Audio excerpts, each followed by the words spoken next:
नमस्कार, श्री स्वामी समर्थ. मी आले गुरुपीठावर माझं स्वामींचं दर्शन झालं आणि गुरुपीठावर आल्यावर खरंच गुरुमाऊली म्हणतात तसं असं वाटतं की आपण खरंच आपल्या माहेरी आलोत आणि माहेरी आल्यासारखं सगळं सगळं छान असतं तिथं. खाण्याची राहण्याची सोय असती, कुठलंही काहीही टेन्शन नसतं. असं खरं वाटतं की माहेरात आलोय आपण. आणि स्वामी भक्ताओ, माझं हे स्वामींच्या ह्या मूर्तीचं दर्शन झालं. मी तर खूप भाग्य समजते की मला भाग्य दरवर्षी गुरुपीठावर येण्याचं लाभतं आणि खरंच खूप खूप प्रसन्न वाटायला आज मन प्रसन्न झाल्यासारखं वाटते. नक्की जीवनात एकदा तरी माणसाने गुरुपीठावर यायला पाहिजे. खरंच गुरुपीठावर सगळे देव किंवा आम्ही आल्याच्या नंतर मान सन्मान देवी देवतांचा केला व स्वामींचे दर्शन झाले.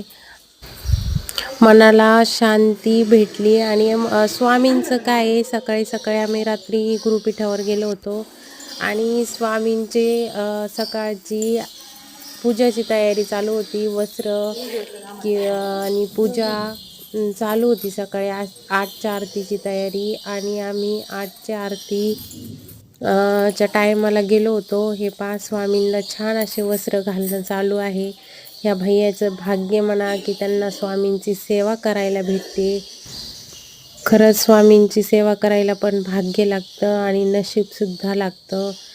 मैत्रिणींनो, माझे व्हिडिओ तुम्हाला आवडत असतील तर नक्की एक लाईक करा. श्री स्वामी समर्थ.